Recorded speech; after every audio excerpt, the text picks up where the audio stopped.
Father, thank you for the opportunity to be together this morning and worship in this beautiful facility to the glory of your name. Please be with us as we discuss some topics of importance of this congregation and give us the strength to take the right action for it. In your name we pray. Amen. I missed the beginning of the service actually, but I wasn't quite sure the pastor mentioned the convertible roof that we've got here. Okay. I will start with a little bit of that, which is a bit off topic. It's not on the agenda, but we will get there. And Nicole's wandering around with the sign-up sheet. So basically, we've still got leaky roof, and we've had a lot of water ingress into the facility, and we're working with the insurance company through that. We think we're going to be covered for a lot of the restoration work that is required here. If you look around, you can see on some of the beams there's some damage, of water damage and things like that. Our priority right now is obviously we don't want to do any restoration until we fix the leaks. So we're investigating how to do that, and we're working with the insurance company. If it's wind damage, they will cover us. If it's not wind damage, we're going to have to figure it out. So when the inspector was out here the other day, I was convincing him that the wind did some damage. So he agreed actually, so I think we're going to be in good shape. The restoration project is going to be fairly invasive in here because they're going to rip up carpets, they're talking about taking out all the pews and stuff like that. My preference is, obviously the company doing this work wants to start tomorrow because they want to get the money. My preference, and what we talk about with the folks, is we want to wait until the weather's a wee bit nicer, because then if we're not going to be in this facility, we have the option of outside if it's pleasant or anything like that. So just a wee update about what's going on there. Many questions on that topic. Hearing none then, I'll kind of move on. The next topic on the agenda is, my kids have been very efficient this morning, well done. The next topic on the agenda is to do with so go to the next slide, please. This is the solar project proposal. If you follow the news or you follow government regulations, you'll be asleep most of the time, but secondly, you may have found out that the legal situation in California is changing. The way that solar works today is that when you generate solar power, you sell it back to the grid essentially during the peak times, and PG&E in our case has to give us a certain amount per kilowatt hour. At the beginning of this year, something happened that actually really surprised me. But California Public Utilities Commission voted to basically drastically reduce the amount of money that they pay for that power. So there's a lot of activity in the solar industry because they're trying to get it so people want to get into net energy metering 2, which is what we have today, before net energy metering 3 comes in when you get less of a payback. So we looked at this, we've always had solar in the back of our minds, and we decided to rapidly get some quotes done because there is a deadline, and I believe the deadline is March 15th, to register the intent to do a project with PG&E that would guarantee you the access to those higher rates. So we got a proposal done. Let's carry on to the next slide, please. We got a proposal done, and what we're thinking of doing is basically moving forward with that proposal. And it requires a congregational vote because it's going to be a massive capital expenditure, and it requires us to get a loan to do it. But I want to talk about the math first. The PG&E bill this month, in the winter, is about $2,500 just for the electricity charges.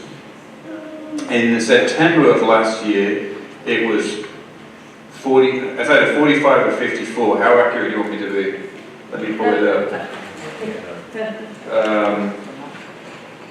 It was $4,800, so now $4,800 in September of last year. So our electricity use is actually fairly substantial. Obviously, cooling a facility this size, the school and what have you, creates a lot. The solar project that we have had a quote for, basically the total cost of that project is $243,000.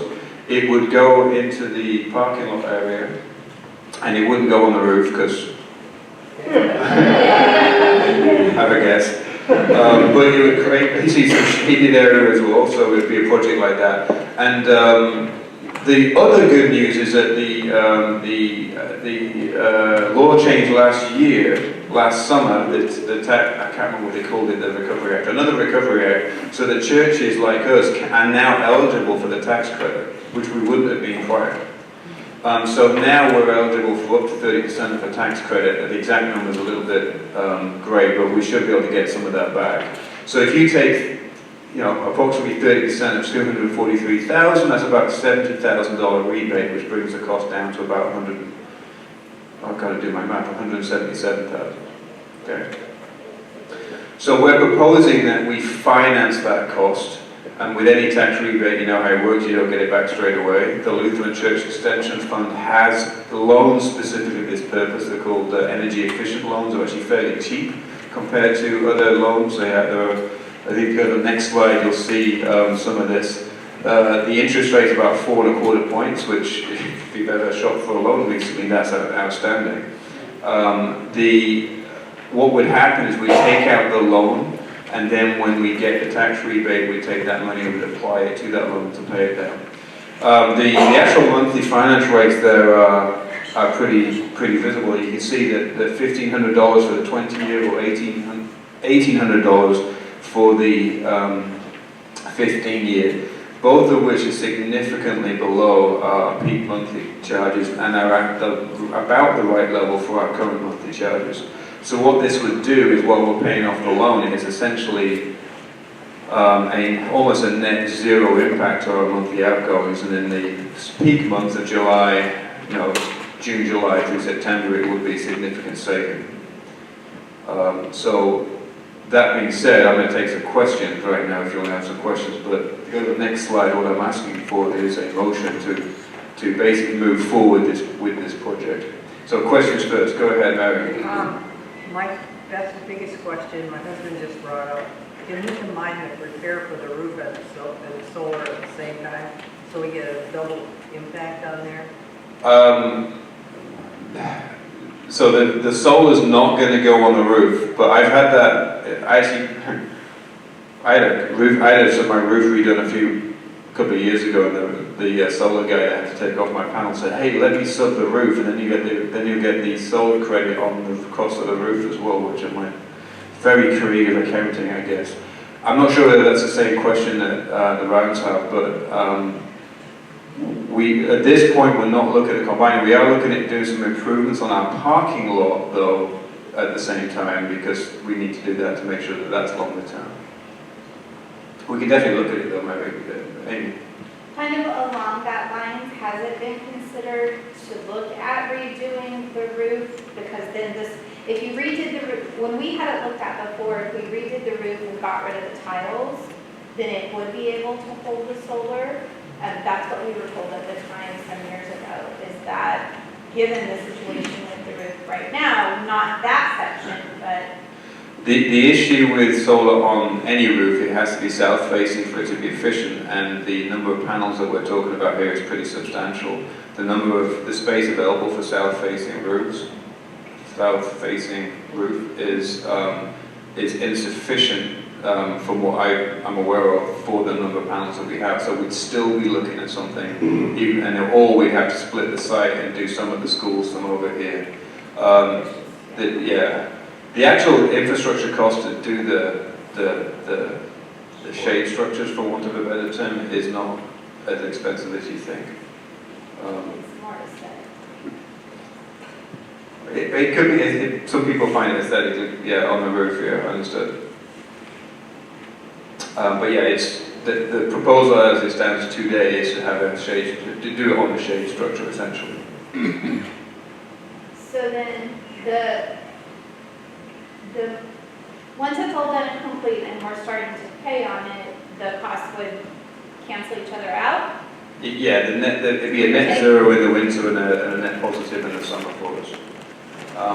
How exactly we handle that loan, maybe in the summer we pay off more to bring down that amount, but essentially we're looking at price rates as well against an increase because we're buying the equipment and we're maintaining it. The most solar, if you've not done solar before, most solar equipment is about a 20 to 25 year warranty as well. They really trust these things to do. They reckon 20 years' time, the panels will still have over 85% efficiency, as long as they're maintained. And you talked about the parking lot, I'm sorry, because I have not asked. That's fine. along That's the way. The parking lot improvement, is that part of the LCEF loan? We could roll it under that, into that LCEF loan, yeah. And if we If decide, that would be a separate expense, that would not cover itself, like the solar would, so that would be something as a congregation we would be paying on? the, any improvement over and above the solar vote here would be part of the strategic planning that we're moving into, and I'll get to that at the end, which is what the letter everybody's got now.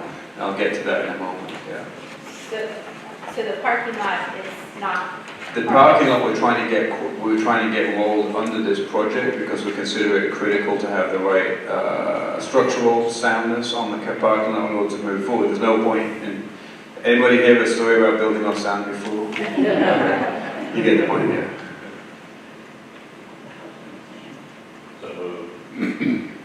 So we have a motion by Ken to approve, and you're moving on both of these items up here, Ken? I second. All right, we have a second from Jan. Any further conversation? Hearing none, I'll take a voice vote. All those in favour of moving forward with this project say aye. Aye. Any opposed? One opposed? Okay, all right. 0 opposed. Thank you very much. Appreciate that. The next item on the agenda for commitment advance slide is the employee retention tax credit. This is an informational item. There's no vote required. With all of the money being handed out to the entire world by a very generous federal government these days, there's been a lot of questions about what credits and what pots of money are available to different organisations. The employee retention credit is something that's been in existence since 2021, but we decided to hold back. The reason we decided to hold back was because there is a question about the,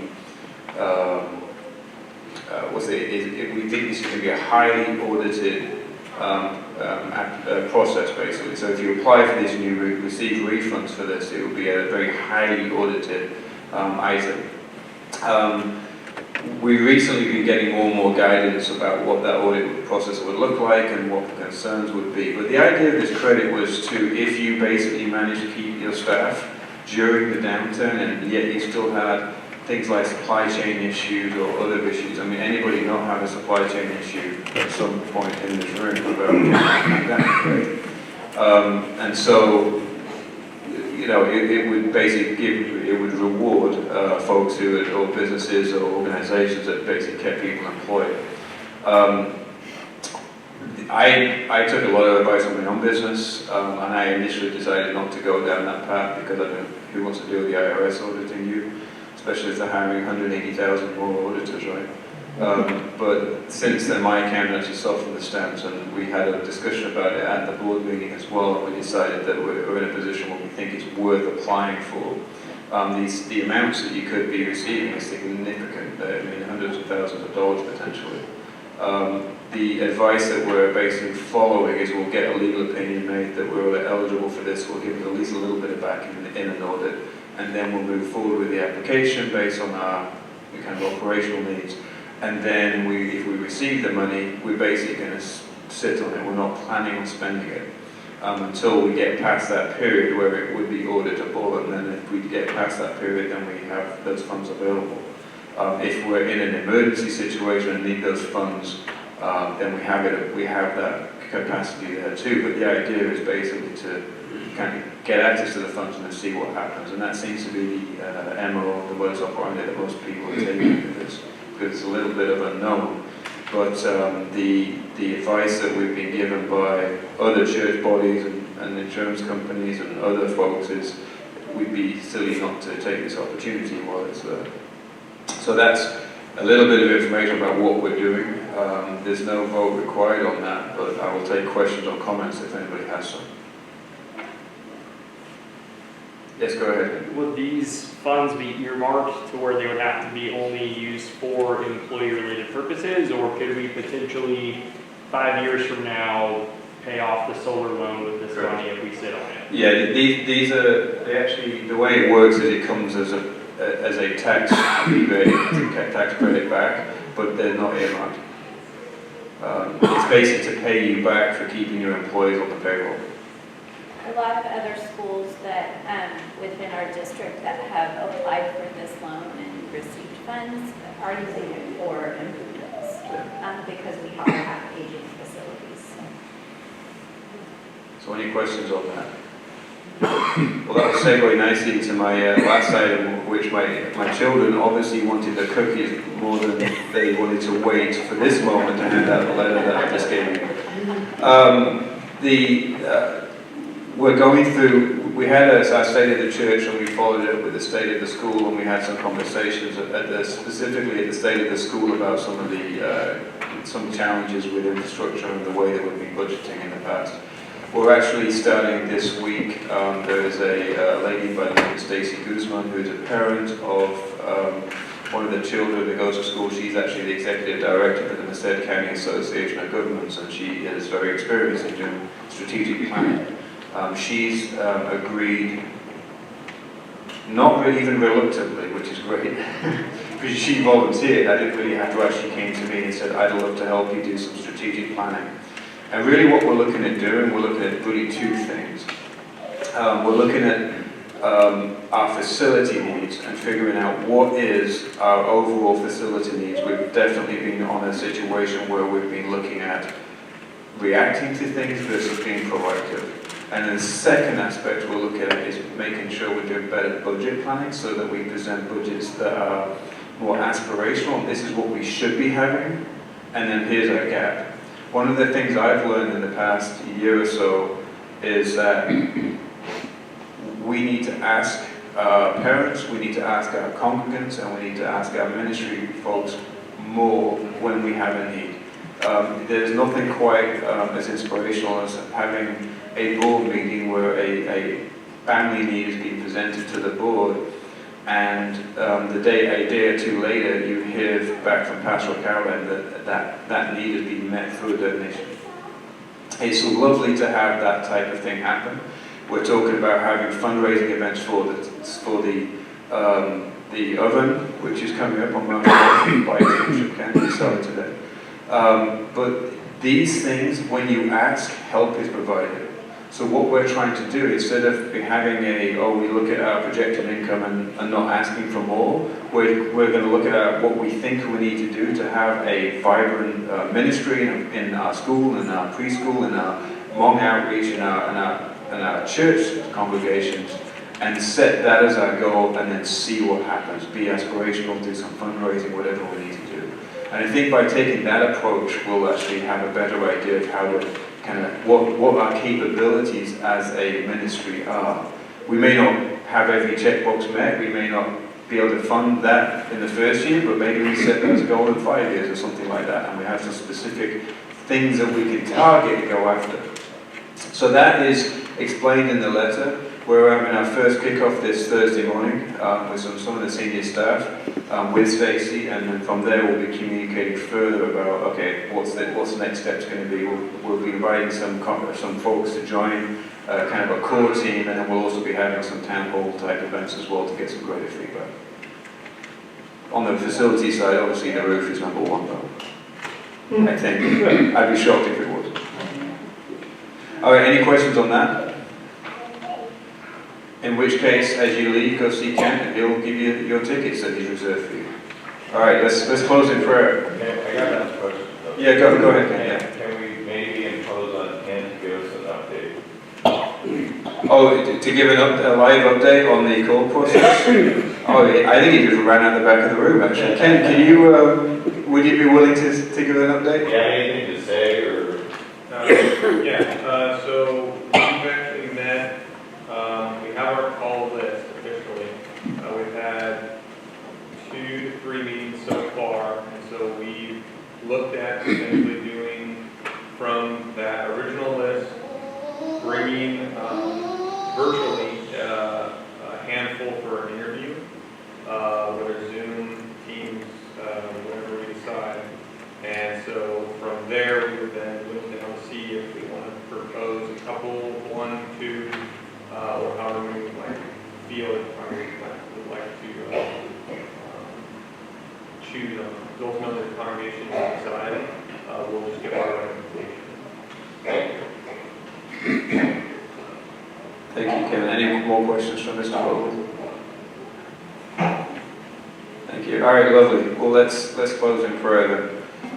Heavenly Father, thank you for the opportunity to be together as a church family this morning to discuss the important future of this facility, this congregation, and the world that is out there. And please be with us as we go out into that world to spread your gospel, to spread your love, and to be a huge influence in the community. And said, in your name we pray. Amen.